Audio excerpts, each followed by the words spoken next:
Good morning students. Hope you all doing good. In the previous classes, we have learned about respiration in plants, insects and aquatic animals.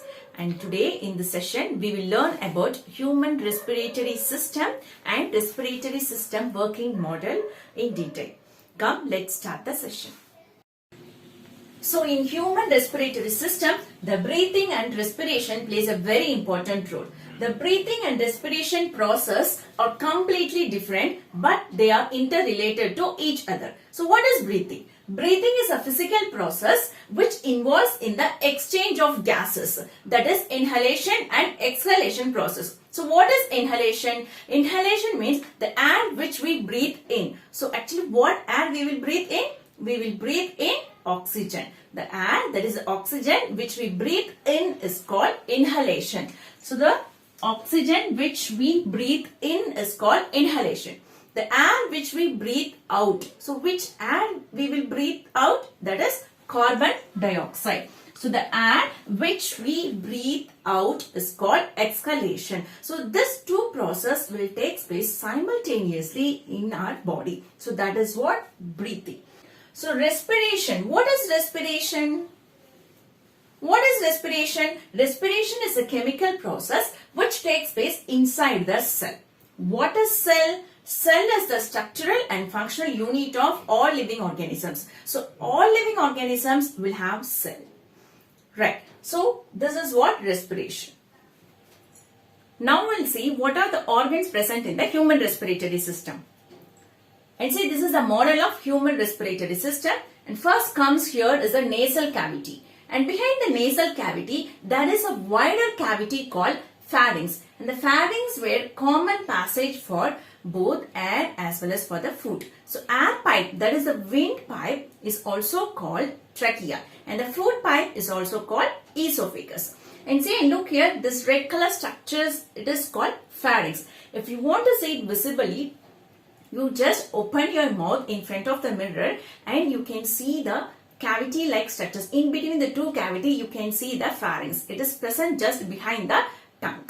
Okay, so now, behind the pharynx, there is one more structure is present, that is called epiglottis. And look here, orange structures were present, no? So this is what epiglottis. And what is the function of this epiglottis? This epiglottis will not allow the food to enter into the windpipe. It acts like a flap-like structures. See, whenever we are swallowing the food, this epiglottis will act like flap-like structure. Just it will close the windpipe. It will not allow the entry of food inside the windpipe. Okay, because this pharynx is a common passage for both air as well as the food particles. So here this epiglottis will prevent the entry of food inside the windpipe. So just tell me what happens if the food particles enter inside the windpipe? Yes, immediately we will cough. So by coughing, what we are doing? Just we are exceeding the food particles outside of our body. Okay, so now following the epiglottis, we can see a long 4-inch long tube. This is called windpipe. Okay, so also called as a trachea. And if you observe it carefully on the windpipe, you can see some like C-shaped like structures you can see here. Actually what it is nothing but it is a cartilaginous sheet. And what is the uses of this cartilaginous sheet? Just it will prevent the collapsing of the windpipe. Just it will give some frictions for the windpipe. Okay, now if you comes here at the end of the windpipe, there is a two tube-like structures were present in the windpipe. So that is called bronchus. So bronchus is a singular and bronchi is a plural. So bronchus is singular. Bronchus is singular and bronchi is plural. Bronchi is plural. Okay. And see here, two bronchus were present here and these two bronchus were extended inside the lungs. And they were divided into a small tube-like structure. So that is called bronchioles. Bronchioles were present inside the lungs. And at the end of the bronchioles, we can see some air sac-like structures. So that is called alveoli. So here, what is this? Here I have drawn the picture. This is what alveoli. See, at the end of the bronchioles, this is what the bronchioles. A small tube-like structures. At the end of the bronchioles, we can see the alveoli. Actually, it looks like an air sac-like structures. And it was completely covered by the blood vessels. See, you can see here the blue part as well as the red part. I don't know whether the red vessels are visible to you or not. And see here, the blood vessels were surrounded by the alveoli were surrounded by the blood vessels. Actually, the exchange of gases will take place here in the alveoli. So now we'll see the mechanism of breathing process. Okay, so the air, that is the oxygen which we breathe in, is called inhalation. So the air will enter through the nostrils and then it will reach the nasal cavity. And the nasal cavity, it has a specialized hair-like structure called cilia. Also, it contains a mucus. So this both mucus and the cilia, that is the hair-like structure, will prevent the entry of the germs or some dust particles inside the lungs. Also, this nasal cavity will warm and moisten the air, because our lungs, it needs some pure air as well as some warm air. So these two steps were taken place by the nasal cavity, and then the air will slowly reach the windpipe, also called as trachea, and then it will reach the two bronchus, right? So these two bronchus were extended inside the lungs, and it were see here, a small hair-like structures were present, and it is what? Bronchioles. And in the two lungs we can see a small hair-like structures, that is called bronchioles. And at the end of the bronchioles we can see a air sacs, that is nothing but it is an alveoli. So in one lung we can see 300 million of alveoli were present. And you just imagine in both the lungs, then 600 to 700 millions of alveoli were present. And one more point here, see, the left lung is slightly lower than the right lung. Do you know why? Notice the reason? Yes, exactly, because of the presence of the heart. So the heart is a little bit tilted towards the left hand side. So the left lung is a little bit lower than the right lung. Okay, so now we'll see what is happening here in the alveoli. Okay, so now the oxygen which we breathe in will enter inside to our nasal cavity, and then it will pass us to the windpipe, and then finally, that is from the bronchus, then bronchioles, and then finally it will reach the alveoli. This alveoli, see here, in all over the bronchioles, we are having a small hair-like structures inside our lungs, and each small hair-like structures will end up with a air sac, that is the alveoli. This alveoli was surrounded by the blood vessels. Okay, so now this oxygen, that is this oxygen, will enter through this bronchioles, and then it will reach the alveoli. Okay, so many, that is a millions of alveoli were present in each lung. So all this oxygen, this oxygen will enter into each alveoli, air sac-like structure. Okay, now you just imagine this is the blood vessels, because the blood vessels were surrounded by the alveoli, right? No? Okay, so now this is the blood vessels, and here the bloods are flowing inside the blood vessels. So now the oxygen which we breathe in will reach the alveoli, and from the alveoli the oxygen will come and bind here with the blood, that is the RBC cell. Okay, now this blood, that is our blood, will carry this oxygen, and it will go and it will supply to all other internal organs of our body. And simultaneously what will happen, that is the waste products, that is carbon dioxide is the waste product of our body. It was excreted by the cells, right? What is cell? We know that, right? Cell is a structural and functional unit of all living organisms. So the cell will excrete the waste product, that is a carbon dioxide, and this carbon dioxide also will carried by whom? That is our blood. So our blood will carry and come the carbon dioxide, and this carbon dioxide, it will send it to the air sacs, that is the alveoli, and this alveoli will send the carbon dioxide to the lungs, and then to the windpipe, and then to the nasal cavity, and with the help of the nostril, just we are exhaling outside. So that process is what actually exhalation. So we are exhaling the air, that is carbon dioxide, we are exhaling outside. Okay, so this is what actually exchange of gases. So where the exchange of gases will take place, it will takes place, that is in the alveoli. Clear?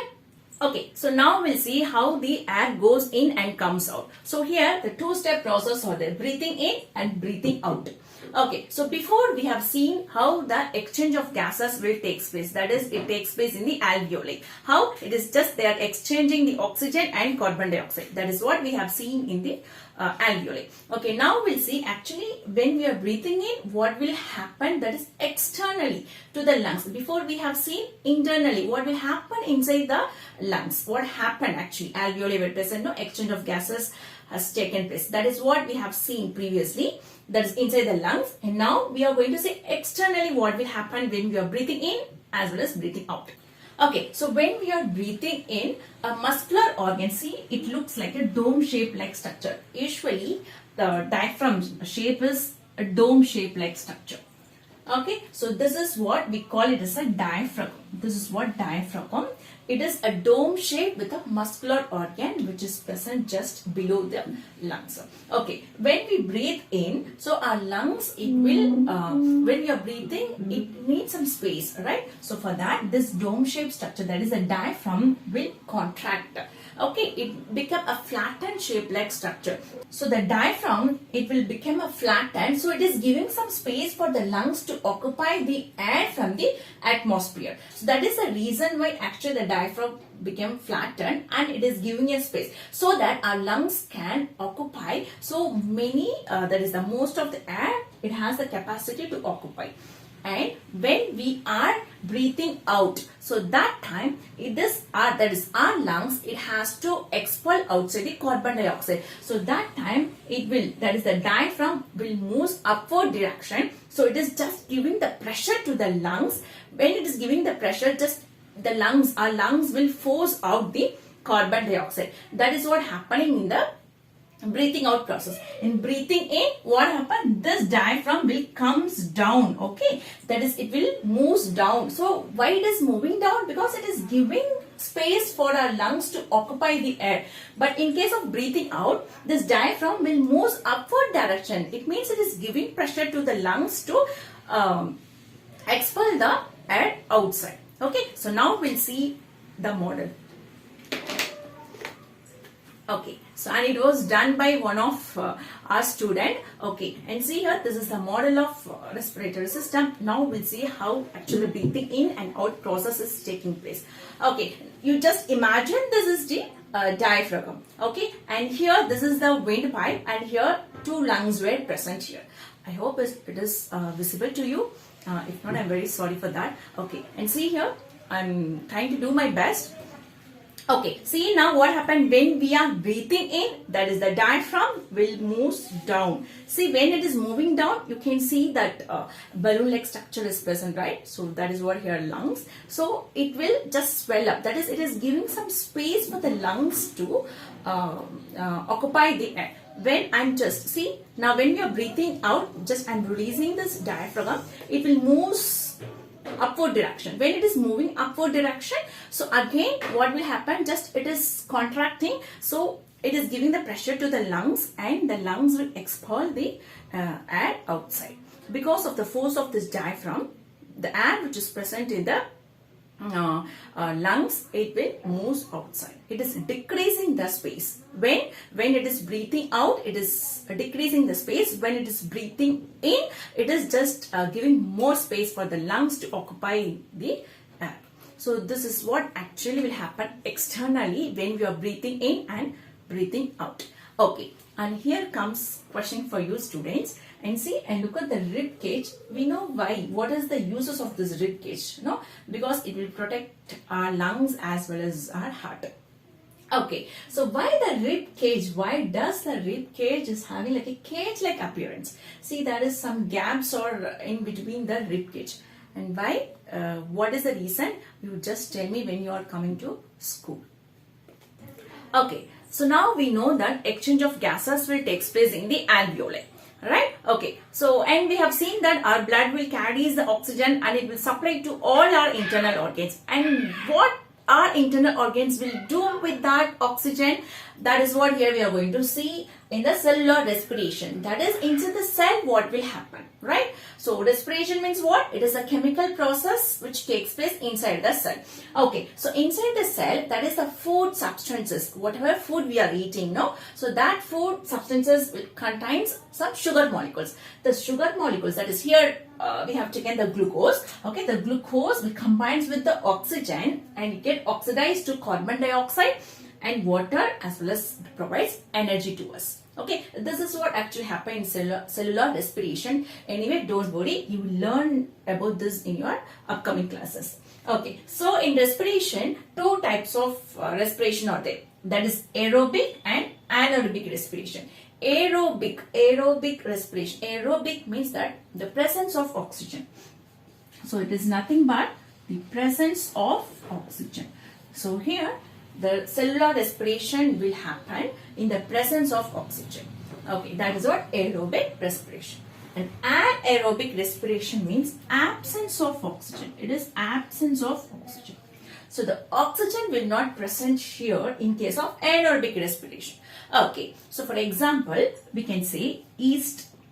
So yeast and bacteria.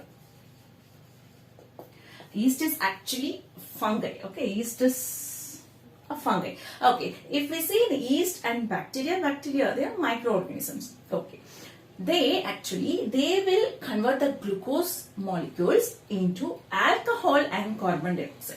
Okay, here they are not converting into water and energy. Here they are converting into alcohol and carbon dioxide.